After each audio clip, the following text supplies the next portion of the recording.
시간으로 고난 속에 피어난 감사라는 제목으로 말씀을 생각해 보려고 합니다. 우리가 인생을 정의하는 가운데 어떤 분들이 인생은 마치 고해를 지나가는 것과 같다고 이야기합니다. 고해, 고난의 바다죠. 우리가 살다 보면 고난이 많이 있습니다. 살다 보면 모든 것이 마음대로 되지 않을 때도 있지 않습니까? 그래서 인생을 고해, 고난의 바다 이렇게 지나간다라고 말들을 많이 합니다. 특히 이민생활 하시는 저와 여러분, 우리가 이민생활도 고난의 바다를 지나가는 것 같지 않습니까? 아는 사람 하나도 없었고, 또 누구 하나 빽이 되지 못했고, 누구 하나 든든한 복이 되지 못했을 때 육신 하나 믿고 또 기대감을 가지고 우리가 왔습니다. 이제 어느 정도 정착되신 분도 계시고 또 정착을 해가시는 분도 계시고 또 많은 어려움을 이겨나가셔서 이제 좀 쉬고 싶다라고 하시는 분도 계시지 않습니까? 인생은 마치 고해를 지나가는 것 같다라는 것이 편안하게 고국에서 생활하시는 분들은 모를 겁니다. 아마 이민생활 하시는 분들만큼 이 고난, 고해 지나가는 거 참 힘들다라는 거 다 알지 않습니까? 그런데 이것에 대해서 어떤 상황이 우리에게 닥쳤을 때 그냥 체념하고 살아. 세월 지나가는 대로 살아. 이렇게 말을 한다면 이거 소망이 없는 거 아니겠습니까? 그런데 인생에 고난이 오면 어쩔 수 없는 모습으로 산다라기보다는 희망을 가지고 비전을 가지고 살아간다면 이거 뭔가 역동적으로 뭔가 되는 거 아니겠습니까? 하나님께서요 우리에게 삶의 고난을 허락하셨습니다. 그런데 이 고난을 그냥 하나님께서는 고난으로 끝내주신 것이 아니라 이 고난을 통해서 우리가 체념하지 말고 비전과 소망을 가지고 또 꿈을 가지고 이겨라고 말씀하시거든요. 그러니까 목사님들이나 교회 우리 신앙의 선배들은 다 이야기합니다. 고난 뒤에는 반드시 승리가 있다. 고난 뒤에도 우리가 감사할 제목이 있고 찬양할 제목이 있다. 이렇게 이야기합니다. 오늘 고린도서 2장 1장 1절에서부터 11절인데요. 이 사도 바울이 이 고린도서를 썼을 때 가장 많은 고난과 역경과 환난 가운데 있었을 때 썼습니다. 그런데 3절에 가서 보게 되면 이렇게 고백하죠. 찬송하리로다. 그는 우리 주 예수 그리스도의 하나님이시요 자비의 아버지시요 모든 위로의 하나님이시며 라고 고백하는 것을 보게 됩니다. 고린도서 전체를 보게 될 때에 이 사도 바울이 환난, 고난 이런 말들을 많이 사용합니다. 특별히 이 4절에 보게 되면 우리의 모든 환난 중에서 우리를 위로하사 우리로 하여금 하나님께 받은 위로로서 모든 환난 중에 있는 자들을 능히 위로하게 하시는 이시로다라는 고백을 하지 않습니까? 가장 많은 환난이라는 말을 사용하면서도 이 환난 앞에 3절에 가서는 찬송하리로다라는 고백을 하는 것을 봐서 얼마나 많은 고난과 환난 중에서도 이 사도 바울이 하나님 앞에 찬송하리로다 우리 주 하나님이시요 예수 그리스도의 주시요 우리 아버지시요 이런 고백을 했을까? 우리들도 고난 속에서 감사할 수 있는 조건이 무엇일까? 환난이라는 단어는요 이 헬라어에서 두 가지 의미를 가지고 있는데요. 가장 견디기 힘든 상황 속에 있을 때를 환난이라고 하는 거 우리 다 알고 있습니다. 그런데 두 번째 의미가 뭐가 있냐면 우리가 어떤 힘들고 어려운 일이 있을 때 그 어려움 가운데 더 큰 무거운 것을 갖다가 가슴에 넣고 짓누른다라는 표현을 쓸 때도 이 환난이라는 말을 쓰거든요. 그러니까 다시 말하면 가장 어려운 상황 이렇게 끝나는 것이 아니라 어려움이 있는데 그 어려움에 더 무거운 것을 통해서 짓누르고 있는 그런 상황을 환난이라고 이야기하는 겁니다. 더군다나 이 환난이라는 것이 그냥 한번 스쳐 지나가는 것이 아니라 계속해서 부딪히고 체험하고 있을 때에 이 사도 바울이 말하는 환난. 사랑하는 여러분, 이것이 바로 우리가 오늘 생각해 볼 고난입니다. 고난이 한번 스쳐 지나가면요 아직껏 아픈 상처 보듬는다 생각하고 지나갈 수 있는데 고난이 한번 닥치면 이것이 한번 닥치는 것이 아니라 계속해서 우리에게 몰려올 때가 있지 않겠습니까? 그런 고통과 어려움이 있을 때에 이 사도 바울이 8절과 9절에 이렇게 고백합니다. 형제들아 우리가 아시아에서 당한 환난을 너희가 모르기를 원하지 아니하노니 힘에 겹도록 심한 곤생을 당하여 살 소망까지 끊어지고 우리는 우리 자신이 사형 선고를 받은 줄 알았으니 이는 우리로 자기를 의지하지 말고 오직 죽은 자를 다시 살리시는 하나님만 의지하게 하심이라 라고 이야기합니다. 얼마나 고난이 닥쳐왔으면 이제 살 소망까지 없다. 이제 다 죽은 것이야. 사형 선고야. 라고 생각할 그때에 사도 바울이 고린도 교회 교인들에게 하는 말은 너희들이 소망을 잃지 않기를 원한다. 하나님만을 의지하기를 원한다. 라고 하면서 사도 바울이 권면하는 말씀이 오늘 본문의 말씀입니다. 사도 바울이 얼마나 어려웠으면 사형 선고와 같다. 하나님이 나를 데려가실 상황이다. 라고 표현을 했겠습니까? 우리가 어려움을 당하시는 분들 보면요. 이런 어려움을 당합니다. 생명을 끊습니다. 가족을 포기합니다. 부모에게 폭력도 행하시고 부모까지 죽입니다. 미국의 요즘에 LA 쪽에서도 40대 한인이 아버지를 망치로 쳐서 죽였다. 이런 말 들을 때마다 가슴을 얼마나 칩니까? 또 캐나다에서 누가 누구를 어렵게 했다라고 들을 때마다 얼마나 우리의 마음을 한탄하게 합니까? 그래도 감사한 건 우리 자녀들, 우리 자손들이 건강하게 믿음 안에 자라는 거 볼 때마다 희망인데 그렇지 못한 상황에 처했던 분들의 마음속에 사형 선고 같은 마음이 있지 않겠습니까?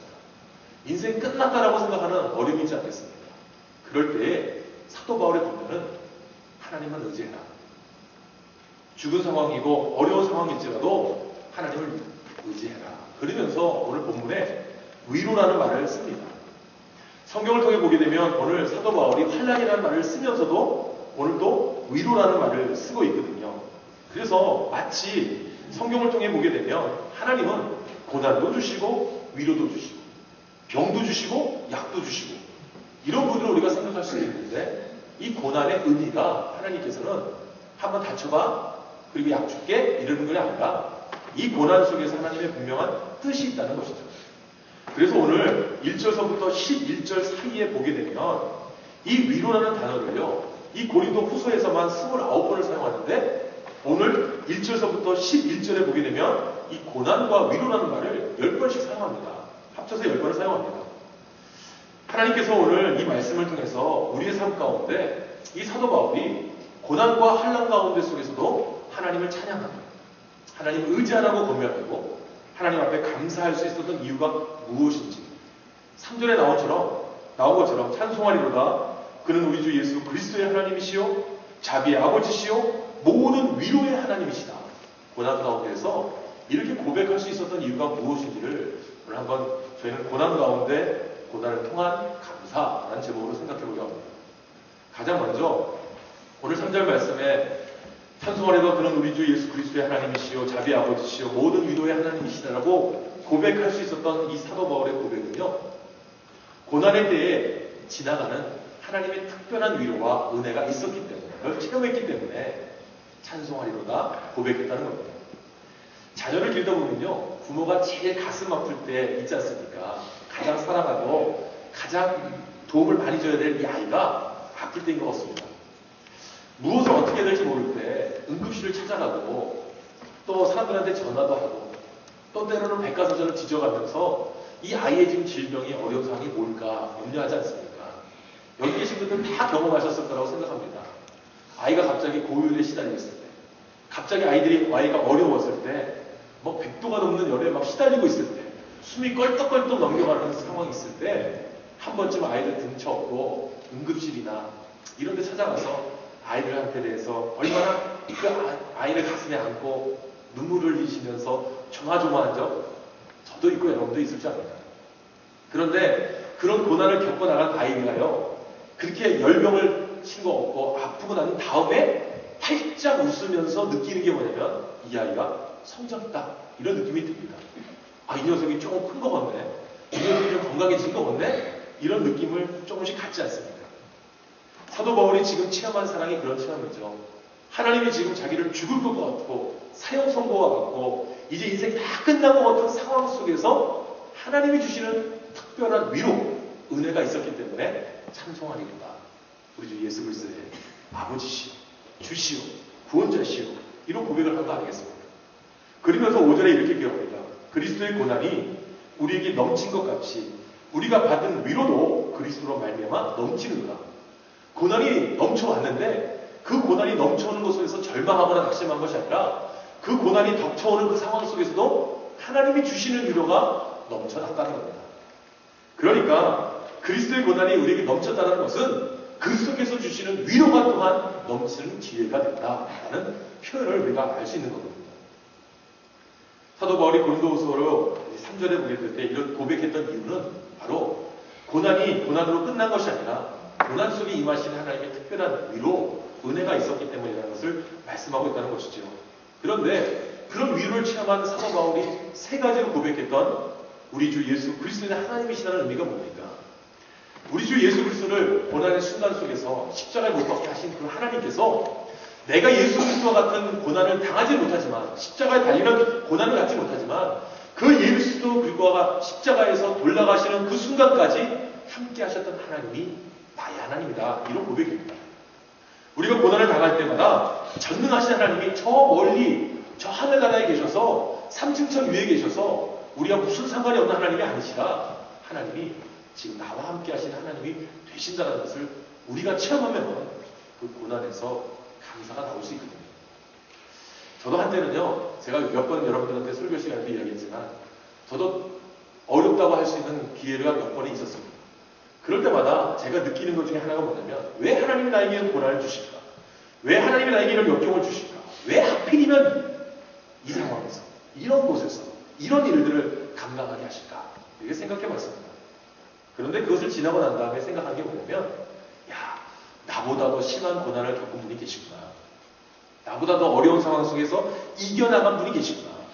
내가 받는 고난은 내가 겪어나고 보니까 아무것도 아니네. 이렇게 느껴질 때가 있더라고요. 사랑하는 여러분, 우리가 진정 하나님이 나와 함께 하신다는 것을 믿는다면 우리 주 예수 그리스도의 하나님이 나의 하나님이 되어야 되는데 입으로만 우리 주 예수 그리스도의 하나님이라고만 이야기하지 체험하지 못하는 신앙으로 살아갈 때가 얼마나 많이 있습니다. 사도 바울이 아마 이 고백, 하나님 앞에서 고백했던 이 고백은 아마 그가 받은 특별한 은혜가 있었겠죠. 그런데 그 은혜가 우리에게도 동일하게 있습니다. 우리가 고백하지 못하고 우리가 민감하게 그것을 체험하지 못하기 때문이지 하나님이 분명히 우리에게 주시는 위로가 있거든요. 두 번째로 이 사도 바울이 자비의 아버지라고 고백하지 않습니다. 우리 주 예수 그리스도의 하나님이시오 라고 고백하면서 또 이 고백하는 것이 자비의 아버지시다 라고 이야기합니다. 아마 이 고백은 시편 103편 13절에서 14절에 있는 말씀을 아마 인용한 것 같아요. 시편 103편 13절과 14절에 아비가 자식을 불쌍히 여김같이 여호와께서 자기를 경외하는 자를 불쌍히 여기시나니 이는 저가 우리의 체질을 아시며 우리의 진토임을 기억하심이로다.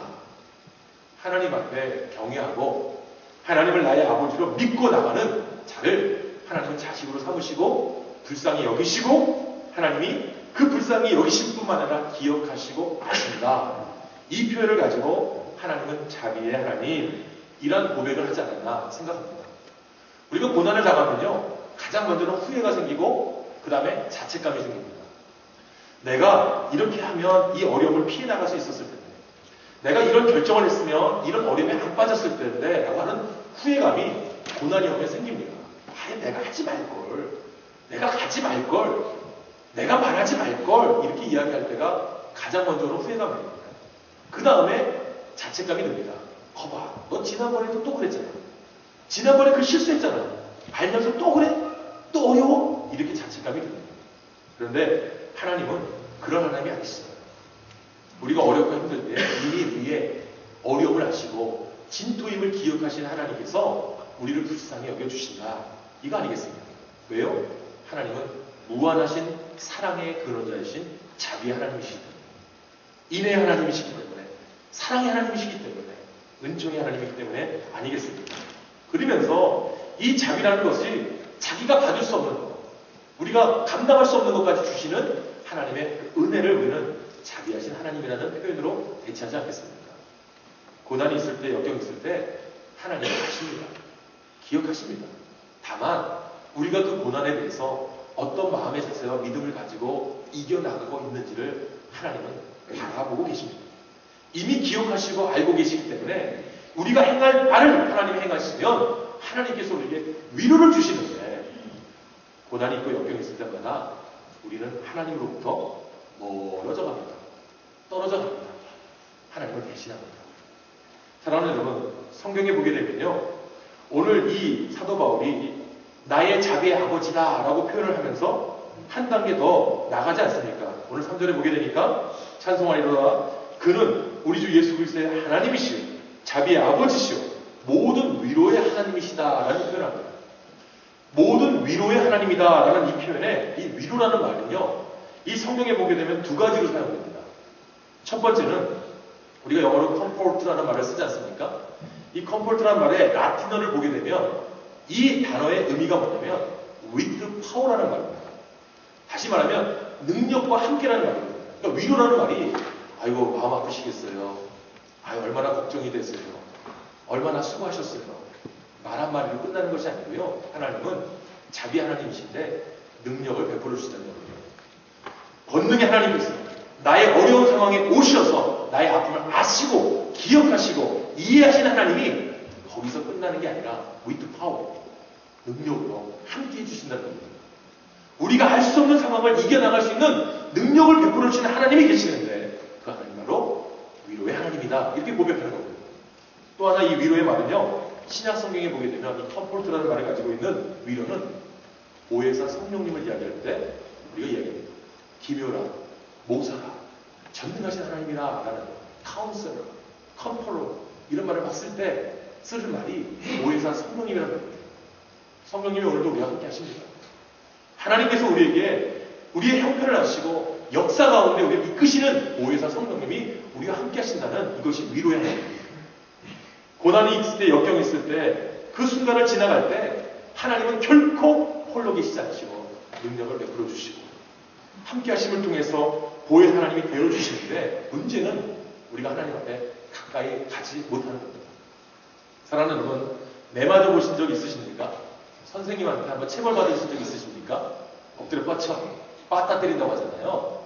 이 빠따 때릴 때 엉덩이 맞을 때 사람들이 가장 피하는 게 뭐냐면 이 매로부터 멀어지려고 합니다. 그런데 매를 맞아본 분들은요 가까이에 맞을수록 매는요 덜 아픕니다.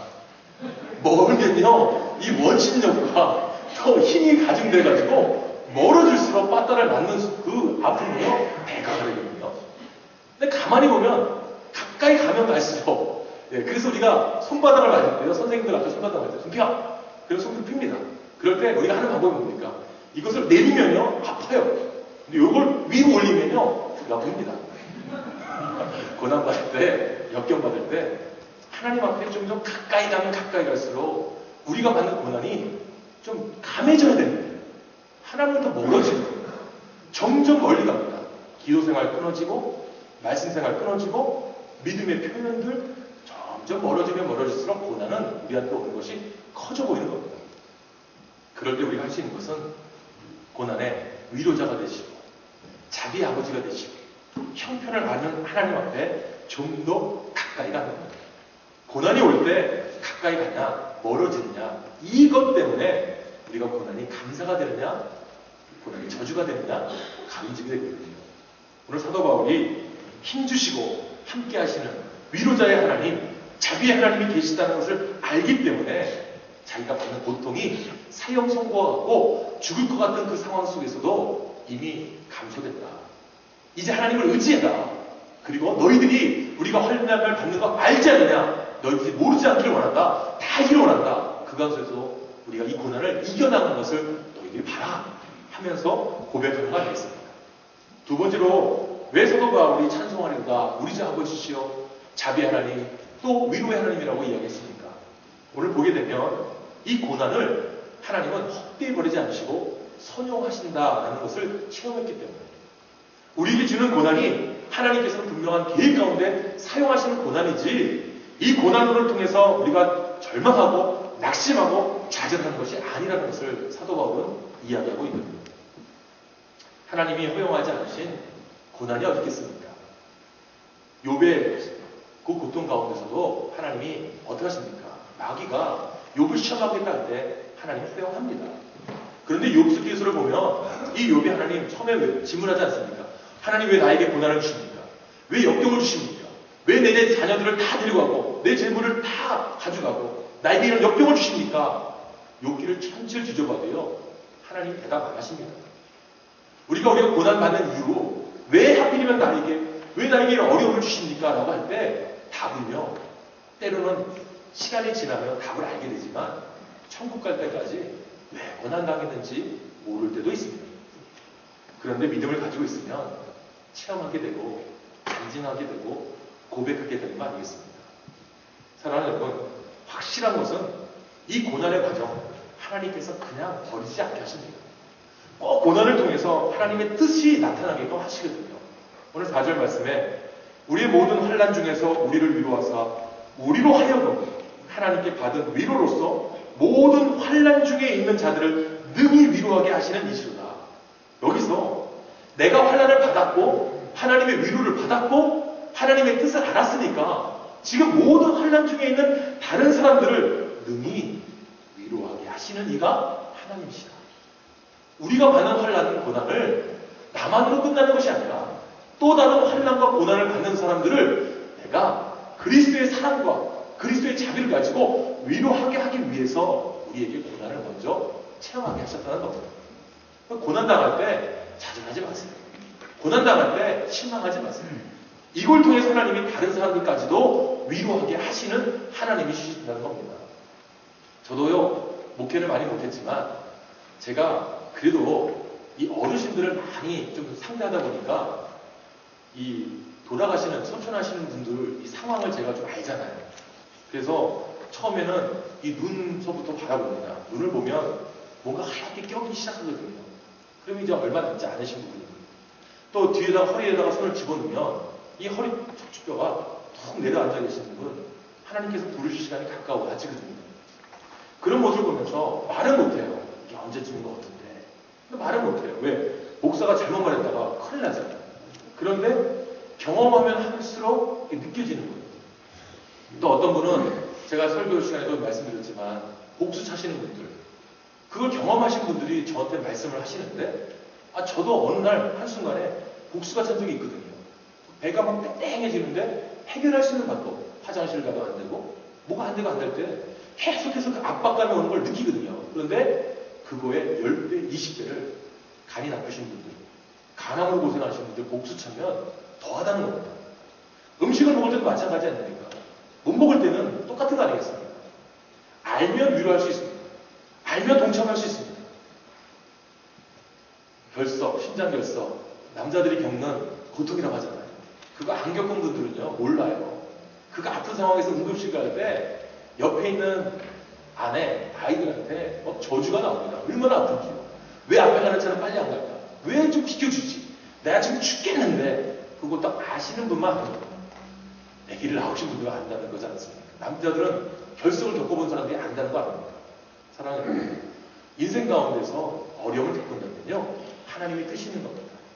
이 뜻은요, 절망하고 낙심하라는 것이 아니라 이걸 경험해서 또 다른 사람들에게 위로하라, 격려하라, 하나님이 너를 얼마나 사랑했는지 증거해라, 이런 의미입니다.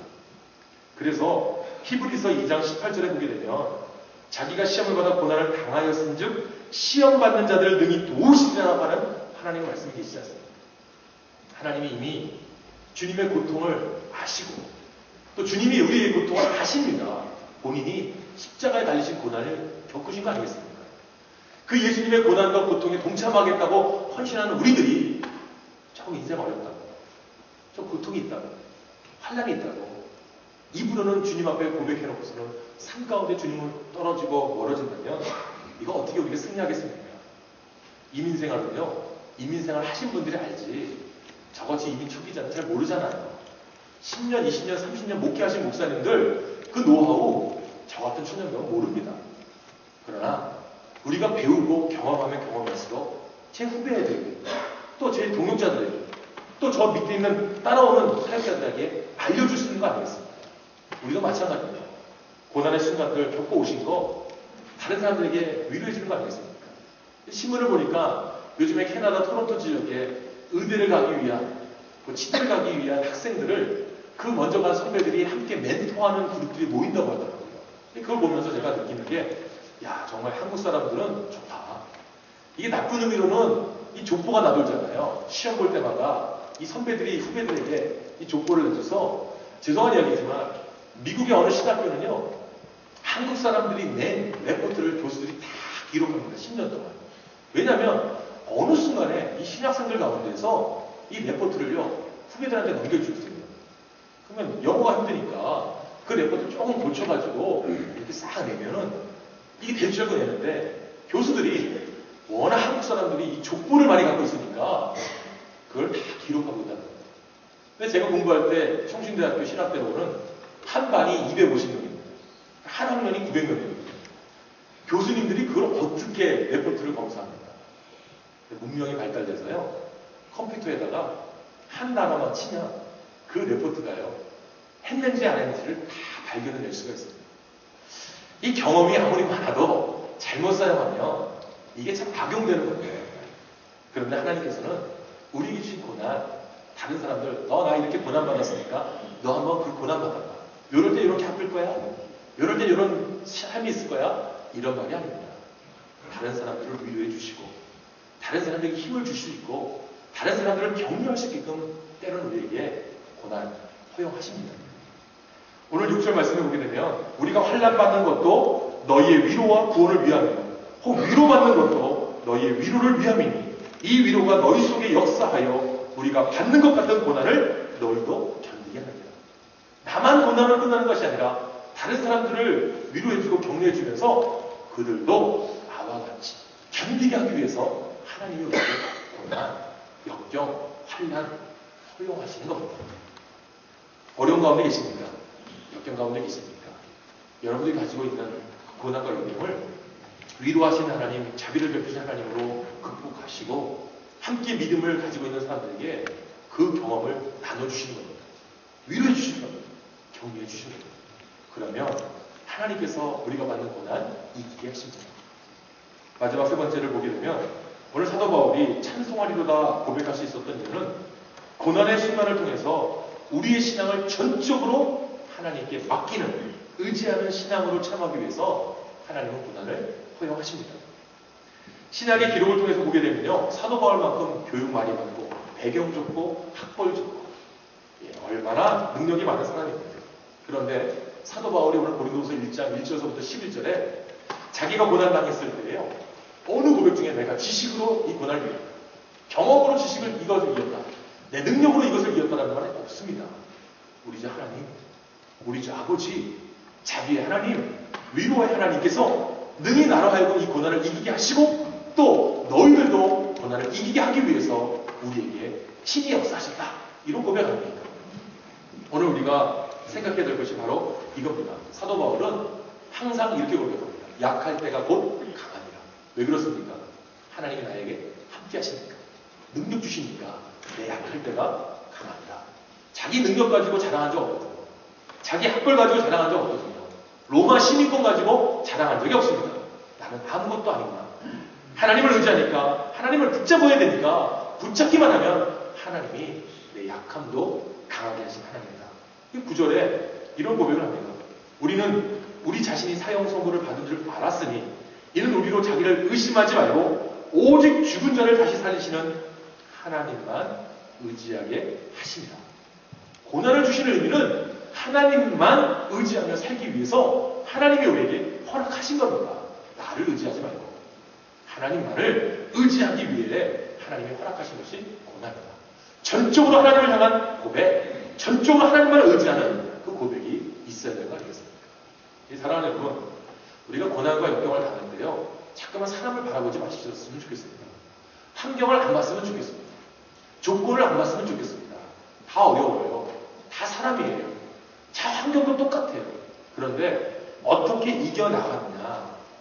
저도 목사님들이 조언을 할 때마다 그럽니다. 버텨라.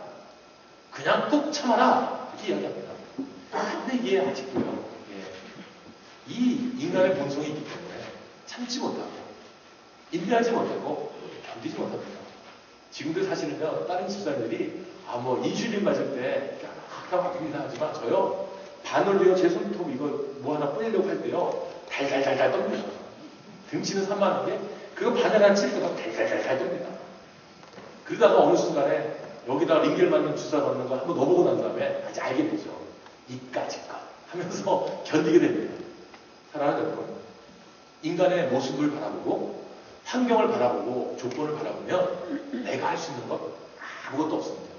그러나 하나님을 바라보면, 하나님을 의지하면, 내가 바라볼 수 없는 영적인 눈이 다다르면 우리 고난 이길 수 있습니다. 10절의 말씀에 이런 고백이 나옵니다. 그가 이같이 큰 사망에서 우리를 건지셨고 또 건지실 것이며 이후에도 건지시기를 그에게 바라노라 라는 고백이 있습니다. 이게 헬라어로 보면 완료형 시제입니다. 완료형 시제라는 것은 헬라어에서 과거서부터 현재, 현재서부터 끝나는 게 아니라 이 헬라어의 완료형은 과거서부터 현재, 현재서부터 미래까지 진행되는 걸 이야기합니다. 그러면 지금 이야기는 뭡니까?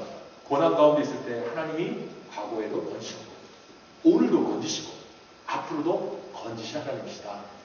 이거를 믿고 나가라는 고백 아니겠습니까? 저희들이 이 세상 살면서 많은 어려움과 역경이 있지만 오늘 하나님 앞에 우리가 해야 될 건 딱 한 가지입니다.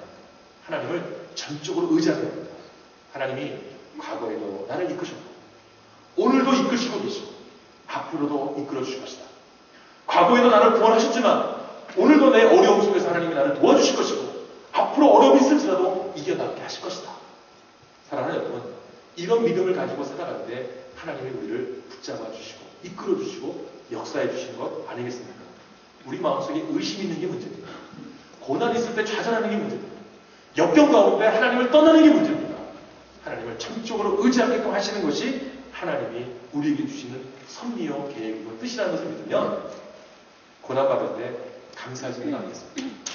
저는 마지막으로 여러분들과 이 로마서 8장 17절과 18절에 있는 말씀을 가지고 오늘 말씀을 종료해 보려고 합니다. 로마서 8장 17절에서 18절 말씀 보면 자녀이면 또한 상속자, 곧 하나님의 상속자요 그리스도와 함께 한 상속자니 우리가 그와 함께 영광을 받기 위하여 고난도 함께 받아야 할 것입니다. 생각해보는데 현재의 고난은 장차 우리에게 나타날 영광과 비교할 수 없더라. 하나님이 우리에게 주시는 감사의 결말은 이겁니다. 우리가 미래에 받을 영광이 지금 받는 고난과 비교할 수 없을 만큼 큰 것이고요. 우리가 하나님의 상속자요 그리스도의 자손이기 때문에 하나님의 영광을 위해서 살 때 고난받는 것 당연한 겁니다. 고난 속에서 믿음으로 승리하십시오. 고난 속에서 하나님을 전적으로 의지하십시오.